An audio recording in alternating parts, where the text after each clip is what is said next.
On a choisi de vous parler sur RMC du combat d'un Français de 40 ans, un Français installé au Japon qui vient d'entamer une grève de la faim. Pourquoi ? Parce que son ancienne femme japonaise est partie du jour au lendemain avec leurs 3 enfants. Ça fait 3 ans qu'il ne les a pas vus. C'est une pratique malheureusement courante au Japon. Seul un parent peut avoir la garde des enfants. Morgane Maury a rencontré ce parent pour RMC. Vincent Fichot n'oubliera pas ce 10 août 2018. Il rentre de son travail dans une banque. Sa maison est vidée. Sa femme japonaise est partie avec ses 2 enfants. Tsubasa, 3 ans, et Kaede, 11 mois. Je suis allé dans la chambre des petits et tout avait disparu également. Et donc j'ai appelé mon épouse qui ne répondait pas au téléphone.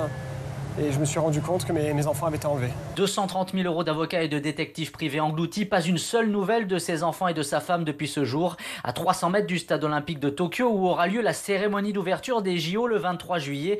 Vincent Fichot, tapis de sport sous les fesses et bouteilles d'eau à proximité, a démarré une grève de la faim samedi. Eh bien j'ai tout essayé, il ne me reste plus que ça. Mais c'est pas un cri de désespoir, c'est une action qui est logique du fait que rien ne se passe et que notre gouvernement ne veut pas prendre les mesures nécessaires. Vincent Fichot est allé devant l'ONU et la Cour européenne des droits de l'homme pour que le Japon respecte les conventions internationales qu'il a signées. Les Nippons font la sourde oreille, ces kidnappings parentaux légaux sont légion dans l'archipel. Avec la fenêtre médiatique offerte par les JO, ils tentent ce coup de force avec l'espoir de faire plier un État qui n'a jamais voulu l'aider.